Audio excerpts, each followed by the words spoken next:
అసలు NDSA report ఏం లేదు, ఎన్డీఎస్ఏ రిపోర్ట్ సంబంధమే లేదు మేము చెప్తున్నాం. అసలు కేంద్ర ప్రభుత్వ సంస్థ అనేది అదో మిథ్య, అది పనికిమాల ముచ్చట.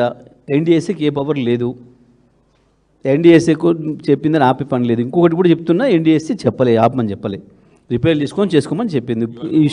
ఏమైనా ఇష్యూస్ ఉంటే ఆడ ఏమీ లేవు అని మేము చెప్తున్నాం. నువ్వేదైతే భయపెట్టిస్తున్నావో అదేదో ఇట్లా నింపితే ఏదో పోయి భద్రాచలం కొట్టుకుపోతుంది అని, మరి శ్రీశైలం కొట్టుకపోతాయి, శ్రీశైలం పోతే, సాగర్ పోతే ఏం జరుగుతుంది? ప్రపంచంలో చాలా ప్రాజెక్టులు ఉన్నాయి. ఎవడన్నా ప్రాజెక్ట్ ఏదో పోతుంది అని చెప్పి భయపడి ప్రాజెక్టులు కట్టుకోకుండా నీళ్ళు నింపుకోకుండా ఉంటాడా? ఏ విధమైన ఉంటాడా అంటున్నా ప్రపంచంలో. నేనేమంటున్నా, సెక్రటేరియట్ ఎందుకు, మేము చక్కగా మేడిపల్లికే కన్నెపల్లికే పోయి చూపించినాం, లేదు అని మేము అంటున్నాం. ఎన్డీఎస్ఏ ఇచ్చిన రిపోర్ట్ సింపుల్, మేము ఒకటే చెప్తున్నాం. ఎన్డీఎస్ఏ అనేది చట్టబద్ధమైన సంస్థ, నువ్వు దానికి ఆపే పవర్ లేదు నీకు, దానికేమో ఆ బాధ్యత లేవు, అధికారాలు లేవు, నేను ఆపడానికి లేదు. ఫస్ట్ నువ్వు తెలుసుకోవాల్సిన విషయం. అది చెప్పింది కూడా ఎప్పుడు ఏడాది నడదాం క్రితమే, మీకు ఏమైనా చిన్న ఇష్యూస్ ఉంటే రిపేర్ చేసుకొని పని చేసుకోండి అని చెప్పిండు. ఒక సాధారణమైన రైతు అడిగిండు, నిజమైన ఏదో ఆయన కట్టిండు, ఇంతంతా తేడా వచ్చింది, మరి నీకు మేస్త్రి దొరకలేదా, బస్తా సిమెంట్ దొరకలేదా అని అడిగిండు రైతు. దానికి చెప్పు సమాధానం, దానికి చెప్పు. ఎప్పుడు చేస్తావు? సచ్చిందనుకుంటూ పెళ్ళి చేస్తా అన్నట్టు ఇక చేస్తాం అగ చేస్తాం. అసలు ఇంకోటి చెప్తున్నాం, మేము చెప్తున్నాం, మేము ఇవాళ చలో మీకు దమ్ము లేదు, ఒక మాజీ ముఖ్యమంత్రిగా, తెలంగాణ రాష్ట్రం తెచ్చిన నాయకుడిగా, ఒక విజ్ఞత కలిగిన, ఒక దార్శనికత కలిగిన నాయకుడిగా, తెలంగాణ ప్రజలందరినీ నడిపించిన నాయకుడిగా, కేసీఆర్ చేతికి మేము నీళ్ళు నింపుతాము అంటున్నాం, మేము నీళ్ళు తెస్తాము అంటున్నాం. చలో ఇవ్వు, నీ భయం అయితే కేసీఆర్ కేటీఆర్ అండర్టేకింగ్ ఇస్తారు, ఇవ్వు. నువ్వు చెప్పేవి లంగా మాటల్లో మేము ఉంటున్నాం. సందు పడితే నీళ్ళు అన్ని నుంచి పోతాయి, నీళ్ళు పోని ప్రాజెక్ట్ లేదు ఇప్పటివరకు ప్రపంచంలో, ఉండదు. లీకేజ్ లేని ప్రాజెక్ట్ ఉండదు. మేము వాటి జోలి పోట్లేం. ఏంది, నాగార్జున సార్ కట్టేటప్పుడు ఎన్నిసార్లు కొట్టుకపోయింది, పోలవరం కడుతుంటే ఎన్నిసార్లు కొట్టుకపోయింది. ఒక్క పోలవరంలో కొట్టుకపోయిన దాని ఖర్చు 2700 కోట్లు తెలుసా? కొట్టుకపోయిన దాని ఖర్చు 2700 కోట్లు. కట్టింది ఇదే మొనగానే ఎన్డీఎస్ఏ. పోలవరం కట్టుతుంది ఎన్డీఎస్ఏనే. ప్రాజెక్టులు సహజం, ప్రపంచంలో ఎక్కడైనా నీళ్ళతోనే ఆట. కాబట్టి ప్రాజెక్టులు కట్టే సమయంలో ఒక్క ప్రాజెక్టు కూడా ఇది నీళ్ళు కట్టే సమయంలో నష్టపోకుండా జరిగింది అనేది లేదు. ఇంకా ఆ మాటకు వస్తే దాన్ని అద్భుతం చేసి చూపించింది కేసీఆరే. తక్కువ నష్టంతో ఎక్కడ చిన్న ఇబ్బంది రాకుండా ప్రాజెక్టును పూర్తి చేసింది కేసీఆరే. ఎన్డీఎస్ఏ చెప్పిందన్నమాట అబద్ధం, పూర్తిగా శుద్ధ అబద్ధం, తప్పించుకోవడానికి ఆడుతున్న నాటకం. సవాల్ విసురుతున్నా.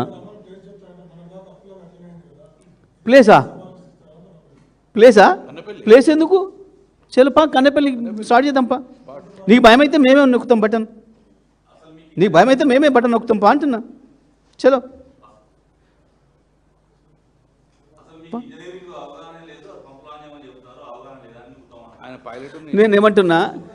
నేనేమంటున్నా, నీకు అవగాహన ఉందా, నాకు అవగాహన ఉందా లేదా నేను మాట్లాడలే. నీ అంత తెలివి మాకు లేకపోవచ్చు, ఎందుకంటే ఆంధ్ర నీళ్ళు పోవడానికి పోయి నాగార్జున సాగర్ గేట్లు ఎత్తే తెలివి మాకు లేకపోవచ్చు, శ్రీశైలం గేట్లు ఎత్తి ఆంధ్ర నీళ్ళు పంపేంత తెలివి మాకు లేకపోవచ్చు. కానీ కట్టించింది మేము. ప్రతి నిమిషం ప్రతి క్షణం కేసీఆర్ కష్టం ఉంది దాంట్లో, కేసీఆర్ విజన్ ఉంది దాంట్లో. మేం దీపోయే నాటికి మంచిగా ఉన్నాయి ప్రాజెక్టులు, ఏ ఇబ్బంది లేదు. మేడిగడ్డ ఇష్యూనే కాదు మేము అంటున్నాం.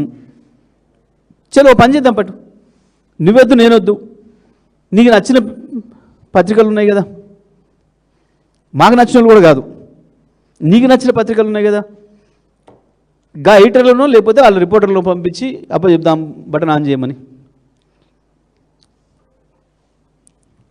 ఓకే, వాళ్ళు ఏమంటారు, కల్లెపల్లి నింపడం కాదు, కిందికి మేడిగడ్డ అన్నారం కూలిపోయి ఉన్నాయి, భద్రాచలంతో పాటు 44 గ్రామాలు కూలిపోతాయి. మీరు తీసుకుంటారు బాధ్యత? మేము అండర్టేకింగ్ రాసిస్తాము అంటున్నాం. మేము అండర్టేకింగ్ రాసిస్తాము అంటున్నాం.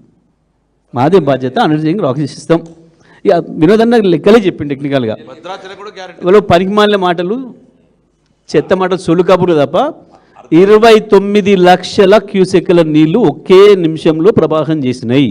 29 లక్షల టీఎంసీలు అంటే మీ అవగాహన కొరకు, మీ మీన్స్ మీ ఉత్తమ్ కుమార్ రెడ్డి అవగాహన కొరకు చెప్తున్నా, 250 నుంచి 260 టీఎంసీల నీళ్లు ఒకే నిమిషంలో పోతే కూడా భద్రాచలం ఉంది. ఈ 2 ప్రాజెక్టులు కలిపితే నింపితే అయ్యే నీళ్లు 19 టీఎంసీలు. ఇవాళ ఇప్పుడు పోతుంది కదా వరద, గంట కంటే ఎక్కువ వరద పోదు. 2 పోతే కూడా అర్థమైందా? పోవు. నేను ఇంకోటి చెప్తున్నాను, పోవడానికి స్కోపే లేదు. ఎందుకంటే మేము వీళ్ళ చేతికి ఇచ్చే నాడు, ఈ చేతగా రండాల చేతికి ఇచ్చే నాటికి కూడా నీళ్ళు ఉన్నాయి అందులో. ఈ రండలు వచ్చి నీళ్ళు తీసేసారు. రెండిట్లో నీళ్ళు ఉన్నాయి. అయ్యాల నీళ్ళు కింద పోతున్నాయి సందర్భంగా దాన్ని తీసుకొచ్చి ఇంత పెద్ద ఉంచుండు. పైన కానీ నీళ్ళు ఉన్నప్పుడు కింద నీళ్ళు పోవా? ఇందులో 3 విషయాలు ఉన్నాయి. ఒకటి, వీళ్ళు ఆంధ్ర భాషల కుట్రలు ఉన్నాయి. 2, ఇసుకను మంద మీద పడ్డ తోడేళ్లలాగా వేల కోట్ల రూపాయలు ఇసుక దందాతో 3 ప్రాజెక్టుల నుంచి ఇసుక తోడుకొని 100,000 కోట్ల రూపాయలు వీళ్ళ జేబులోకి వేసుకుంటున్నారు. 3, కరెంటు బిల్లులు కట్టడం చేతగాక.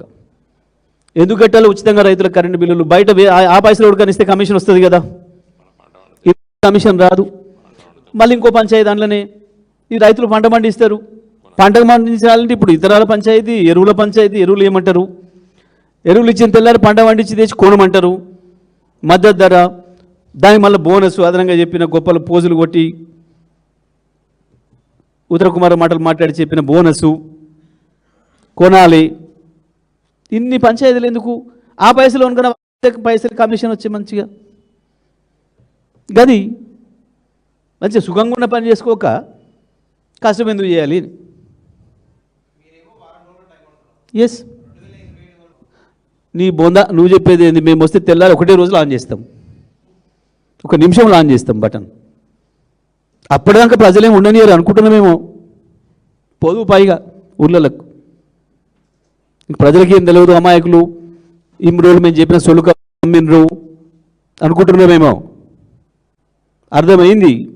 ఎక్కడ ఉందో బటన్, ఎక్కడ ఉందో, ఎక్కడికి పోతే నీళ్ళు వస్తాయో ప్రజలకు తెలిసిపోతుంది. ఇక నడవవు ఈ డ్రామాలు, ఇంకా నడవవు. ఇక ఈ 1,00,000 కోట్ల అవినీతి డ్రామాలు, కొట్టుకపోయిందన్న డ్రామాలు నడవవు. మంత్రులే చేతగాక ఎరుస్తుంటేనేమో గాలముచ్చండి. ఎవరైనా ఎందుకు మంచి బహిరంగంగా చెప్తుంటే ఇప్పుడు నువ్వు చెప్పేది వినబడతలేదా? నువ్వు ఇంతలాగా చెప్తున్నావు కదా, వినబడతలేదా? కొంచెం సౌండ్ ఎక్కువ పెట్టుకొని మనం మేము మాట్లాడినవన్నీ ఓపెన్గా చెప్పినాం. వాళ్ళలాగా మాకు ఇవ్వు అంటే ఉత్తరాలు రాసే అలవాటు ఏం లేదు. రాస్తాం సందర్భం వచ్చినప్పుడు, కానీ ప్రజల ముందు పెడుతున్నాం పంచాయతీ మేము ఉత్తరం రాస్తే వెళ్తామంటే రాయటానికి సిద్ధంగా నువ్వు చెప్పినా కదా. అండర్టేకింగ్ ఇస్తామని కూడా చెప్పినాం కదా. అడగండి ఉత్తమ్ కుమార్ రెడ్డిని, అండర్టేకింగ్ ఇస్తుందంటే బీఆర్ఎస్ పార్టీ తీసుకొని వెళ్తారా లేదా వాళ్ళకి ఇస్తారా అడగండి. ఓపెన్ ఛాలెంజ్ చేస్తున్నాం కదా, రహస్యమేముంది? సాటుకు చెప్పలే కదా నేను శ్రీనివాస్కి, ఓపెన్గా చెప్పినాం కదా, మేము సిద్ధంగా ఉన్నామని చెప్పినాం.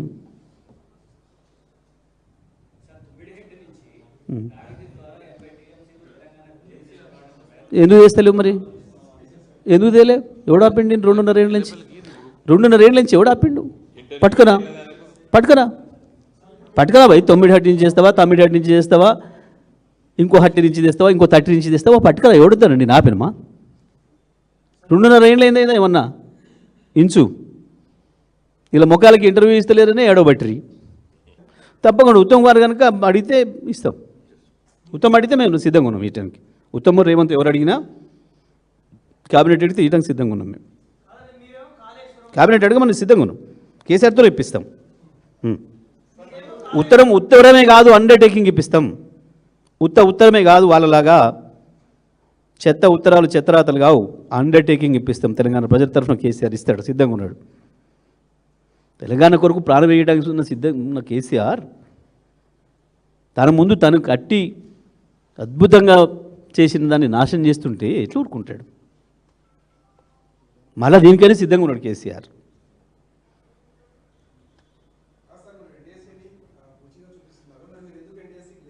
మేమెందుకు రాయాలి ఎన్డీఎస్సీ లేక? మాకేం అవసరం? మేము కాదు కదా ఎన్డీఎస్. అసలు ఎన్డీఎస్సీ చెప్పలేదని మేము అంటున్నాం, నువ్వు రాయాలి, మేము కాదు రాయాల్సింది. మీరు కన్ఫ్యూజ్ అవుతారు, మీరు కన్ఫ్యూజ్ కాకురి. ఎందుకంటే ఎన్డీఎస్సీ అదొక పాత్రే కాదు అని మేము అంటున్నాం. దాని పాత్రే లేని దానికి మేము ఎందుకు పోవాలి దానికాడికి? ఎవరు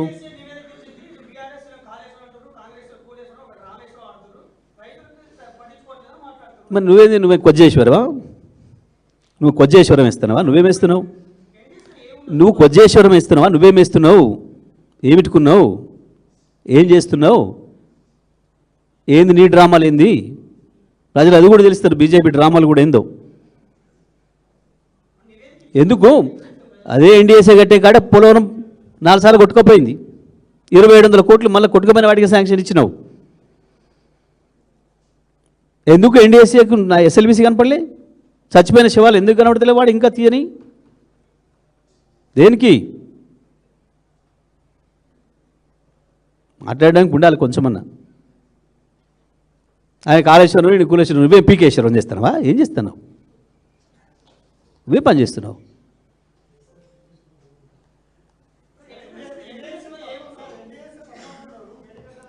అరే మీరు లేని దాని గురించి ఎందుకు పైకి ఇంతమంది ఎందుకు? ఆయన చెప్పిండు ఉత్తమ్ కుమార్ రెడ్డి, ఆ ఉత్తమ్ కుమారే చక్కగా బుర్రలేక మాట్లాడితే మీరెందుకు కానీ ఒకటి మీరు అడగాల్సిందల్లా కన్నెపల్లి పంప్ హౌస్ ప్రారంభం చేయడానికి ఏ అభ్యంతరాలు ఆన్ చేయొచ్చు అని చెప్పి బీఆర్ఎస్ ఛాలెంజ్ చేస్తుంది. దేనికైనా సిద్ధంగా ఉంది, నువ్వేమంటున్నావు అని చెప్పి ప్రభుత్వాన్ని అడగండి.